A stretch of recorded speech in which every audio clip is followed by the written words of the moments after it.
how to shade a cartoon, like a line work. One thing you need to keep in mind that you will have to come up with more details of the shape. Everything that was defined with separate lines has to come together, get connected. Hi guys, my name is Barodante, and welcome back to Overpaint, Review Edition. Which means I go through my Patreon page and look at your guys' submissions, give you some advice, trying to fix something. And before you ask, yes, this is a different monitor. It's not a new one, I just took this one away from Nadia. It's still full HD, so not a lot of difference for you guys, but at least it's matte, bright, and much bigger than the one that I had before. So I hope that will improve my performance. Let's start. First patient, Gazetaz, and their animal character. I don't know what animal that is. I'm not good at that. Oh my, that's a lot of text. I'm gonna have to read it and tell later. And this video sponsor is Wingfox.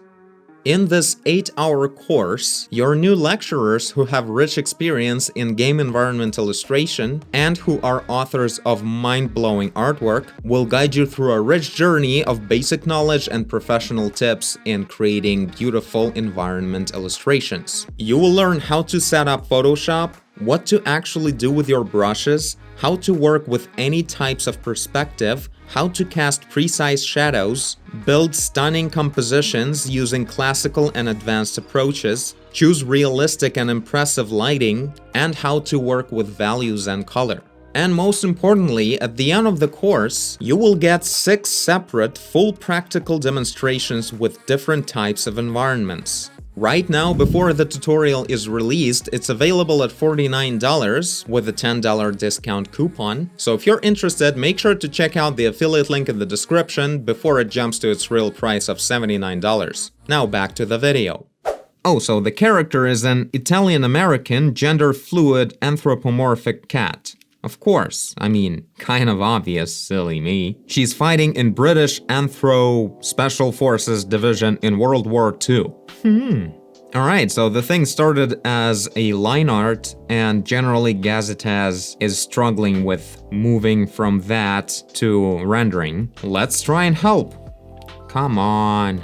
Anyway, Patreon doesn't want to give me the full resolution. Gonna have to deal with this. So, rendering, you say? I don't know, am I crazy? I keep thinking that, like, I look at the picture, well, again, when I look at, like, some kind of, like, a huge famous artist, I never have this urge to fix the framing, like, the positioning of things in the frame. But with the submissions, it's such a frequent thing. I can see how generally the composition is following the rules of like having certain like distances from the edge of all the pixels that are taken by the character. But composition usually doesn't work that way. You need to sort of find a good place. I would go with like this kind of framing. And I don't know, like maybe you really didn't want to cut off that ear, but it looks a lot more dramatic and like we're actually looking at the character and we're trying to figure him out, you know, his dramatic stare, and we're actually involved in it. In here, it's like the character is small and then there's this big world and we're like panning upwards from him, like we're going away somewhere to the top. And this is a lot more involved. So just that alone, I think makes the picture much more fortunate or something. So I'm gonna stick with this framing, and I'll go through rendering a bit since Gazetaz mentioned that that's the main issue. And generally, aside from that, I don't see a lot of other problems with the picture. Maybe I'll change a little bit certain geometry details about the head, or maybe these glasses. Gazetaz offered showing me the reference for these glasses, but I mean, that's not necessary. All I see is that this further part of it has a broken geometry, so I'm just gonna try and fix that.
Alright, so this is what I've done, and yeah, think what you want of it, but I did my best. So yeah, I pushed the left side, our right side of the glasses a bit more into the perspective. There were certain lengths that weren't even, like this and this. Now it looks a bit more legit. And yeah, the angles are also pretty weird. I can see that there's like, they're angular like this, and when they're on the forehead, they're sort of sticking forward. But still, I think this is a bit closer to truth. With the lighting, I generally tried to find some definitive angles and definitive light sources and tried to push for them as much as I could. So there was this dramatic rim lighting that I decided to make much stronger with a cool reflection on the glasses right there. Can always even push it further.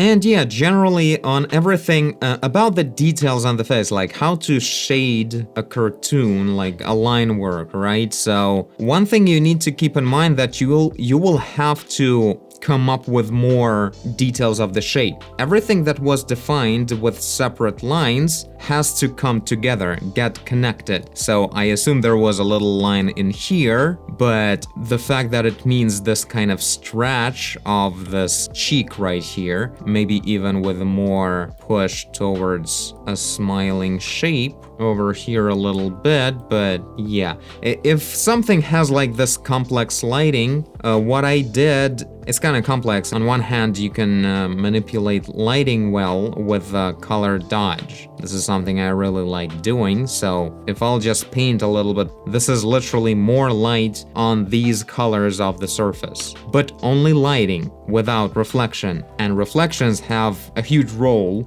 in the rendering, so this wouldn't be enough in all cases, but like in main areas where we shade sort of like planes of the face that are facing us, this can definitely work really well. And the best part is that you can just light up even the surface that has like different colors on it, patterns, so you can colorize a surface with a complex color. But for the reflection part, since rim lighting is at a strong angle, and that makes the whole Fresnel effect getting really involved, where any surface becomes reflective at an angle, no matter what surface that is. So even the face, even the fur, it will be glossy at this strong angle, and it will lose its own color and start just reflecting the pale color of the light source. So the light source is like this pale color, and that's where we literally add this color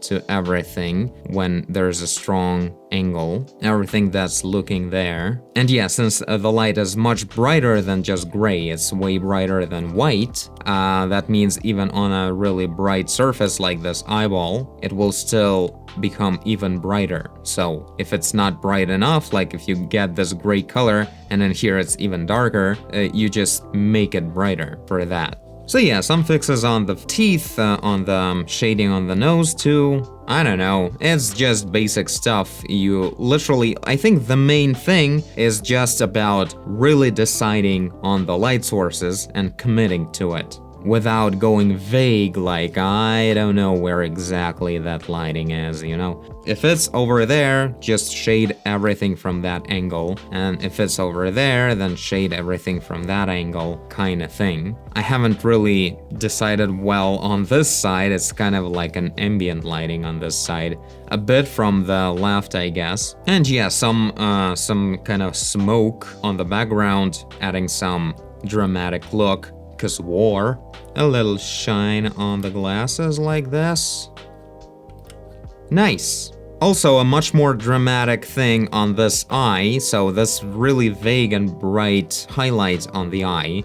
Like, it doesn't really work that way in physics. If the eye is so dimly lit, where is this huge highlight coming from, you know? Like, it can be sharp but really tiny, meaning the light source is somewhere far away and it doesn't really affect our eye much, like doesn't light it up much. That's why we have a lot of dark stuff in here. Maybe not from this side actually, maybe from the other.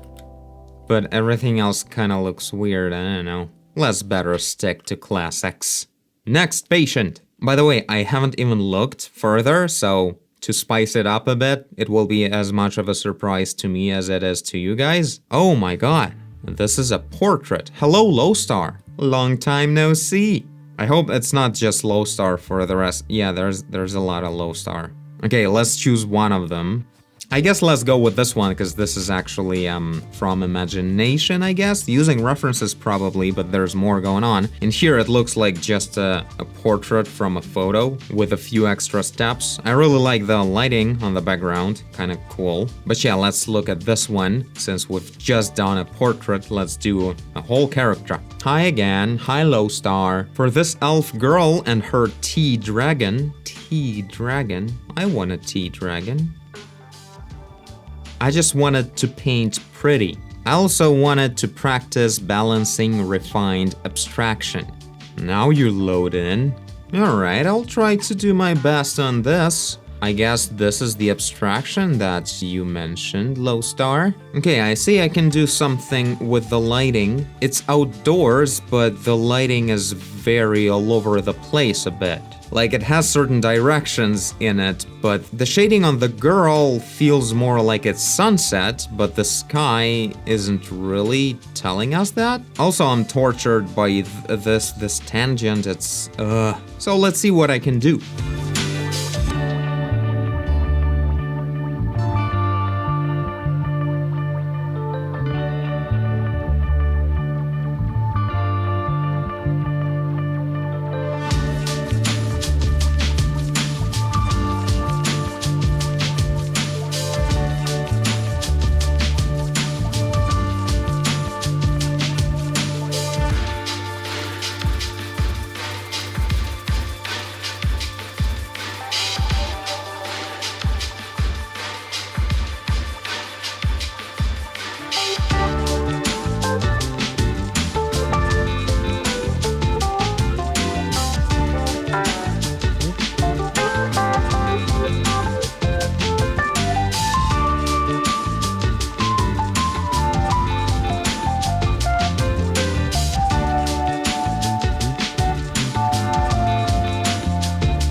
Okay, so this is it. This is what I did. One thing on top of this, I would say that the tree could overall be like here, you know, like just as a part, something like this, but more massive, kind of this kind of shape, just showing up. And the reason to that is this picture feels like it's trying to have everything together and everything is like important. And it's really kind of a fight that no one's gonna win in a way. Like the tree is really, like in the original as well, it was very strong, very high contrast element that, like, if this would be a painting about the tree on its own, with maybe these elements in here, without the girl, that would be a thing. But in this case, the girl and the tree are kind of fighting each other. So make it not important. Make the picture not about the tree, but about the character and the dragon and all kinds of stuff. There's so much stuff going on. Simplify a bit to make sure you really show less but better. It's not about the skill level of visualizing things, it's just about composition and the amount of things that make sense to show in one picture. So yeah, I tried to go about the abstraction a bit my way. I don't know why. It was kind of fine already. It was a bit too dark, I guess. So that's why I went. But I have a completely different brushwork in this case, a different brush. So it's all very vague and weird. I guess when you go abstract like that, you should use not just a plain round hard brush like that. If it would be a painting on its own, again, it would look pretty cool, but it's just so not welcome here next to this. And it wasn't welcome in here as well. In here, I feel like there was a huge struggle about not losing the silhouettes of things in the foreground, that Lowstar eventually had to just completely explode the sky. It's so close to 100% cyan.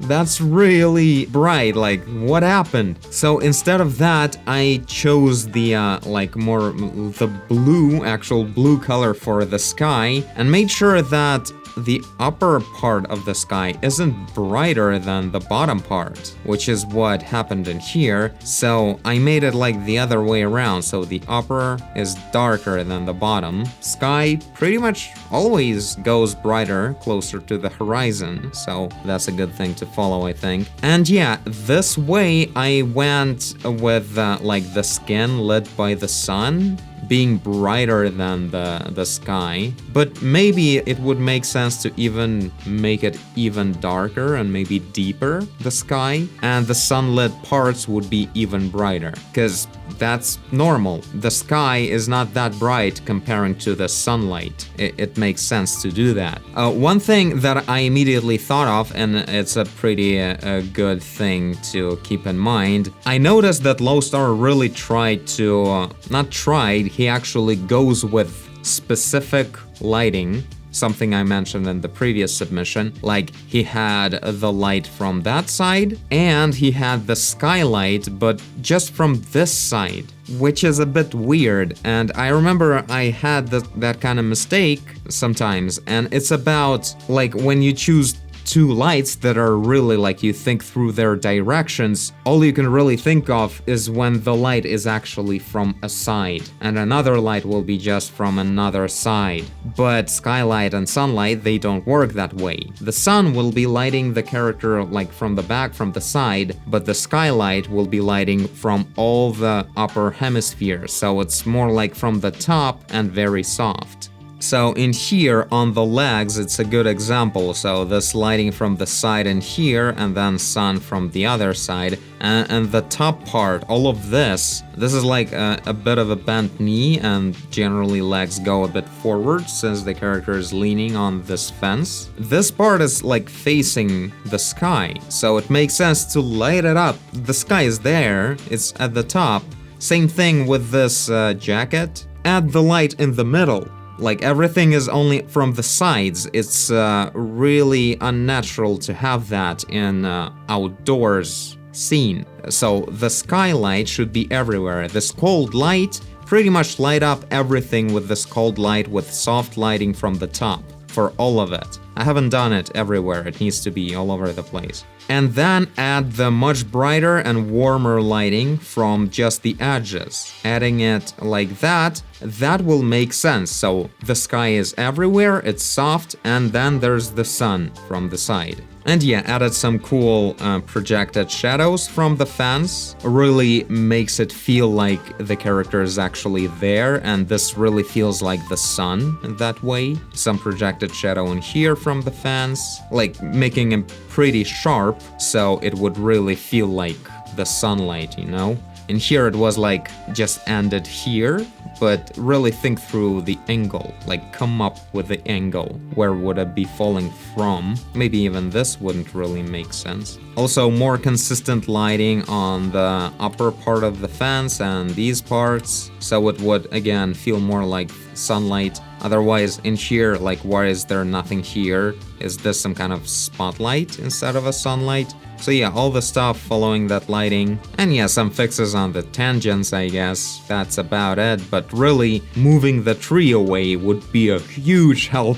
Like, the picture generally would be really good looking just without the tree, I guess. And without this thing to balance it out as well. And maybe just add a little something, maybe a more complex clouds in the sky. That would be a cool thing to have. Or maybe again a tree or a bunch of trees, but more in the distance like that. Just a closer mountain that's actually green. Something like that, I don't know. Alright, next patient. and actually the last patient. I keep zoning out and spending so much time with each and one of these because of this.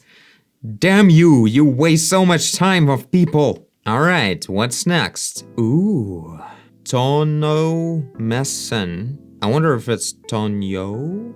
I'm not gonna guess. I don't know. I'm gonna call you Tony, okay? Hi Borrow. Hi Tony. I'm Anthony. I guessed it correctly. I've been following your channel for 3+ years and I've learned a lot. However, I made this one. He is Aldebaran from Saint Seiya. He is the knight that represents the Taurus constellation. I tried a more realistic approach, but I failed at getting the shiny look on the golden armor.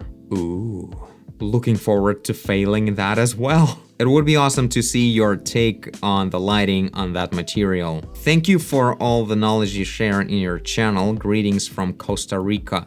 Greetings from Ukraine. Alright, I'm gonna assume, like, it feels a bit like just a cutout in a way, like a little badge or something, but I'm gonna assume that the thing was actually going for a painting. So we need to decide on the way things actually end, like this is not really working great, that is just cut off like that. Although I understand there's like this attempt to make this sharp reflection on the gold, and that's how it just ended. Maybe. But also there may be a soft gradient on the environment, and that makes the soft gradient in the reflection on the gold as well. You know how when there's a shot of a car at a sunset and it has this cool production looking reflection that's like fading away gradient? I don't know, I don't want to look it up, but that's the way reflections look like when there is an actual big gradient of a smooth sky around you or something like that. And that looks pretty cool. We can use that here for that kind of fade. I like the mysterious context of the character. So I'm gonna make the composition wider, like the picture generally wider, because this is, I get that we want to make him look like he doesn't fit into the picture because he's so big, but that's not the way to do it, I guess. Like literally not fitting the character into the shot is not the way to show that someone's, you know, massive. It works better to like play with the angle, for instance. I guess like this, yeah. So yeah, I'm just gonna render about, and I don't know, I'm not promising the gold part, but generally, I hope to see some cool improvements.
Alright, this is what I've got.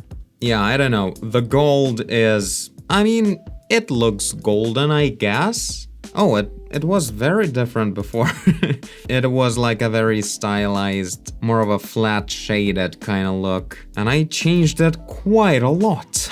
I don't know for the good or for the bad, but that's what we have. And we can control the amount of glory. Actually, I kinda like it at the maximum. Looks kinda cool. Had to do a lot of searching on the face. I tried to tilt it like this, which is always a great idea to just paint over a face at a different angle, especially the tilted upwards. But yeah, in the end, it's just like my face in there. I don't know. Or maybe like a Doom guy from the old Doom.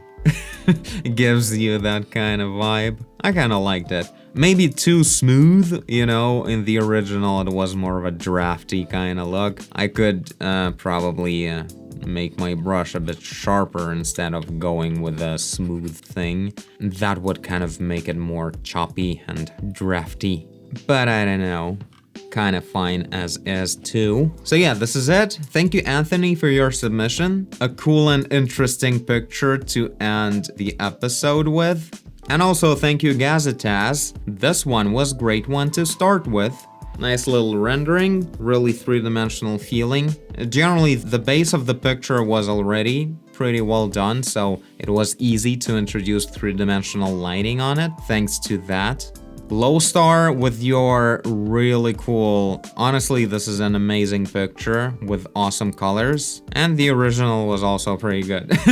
But yeah, even the original, like the search on it and the expressive approach with abstraction, really cool looking, brave colors. I can see how you're really working with the lighting, like really thinking through what's going on. So yeah, a bit more improvement on how to like render different types of lighting. A sharp sun with a soft skylight that's actually present everywhere, including the main frontal plane of the object. Yeah, and it's gonna be pretty awesome.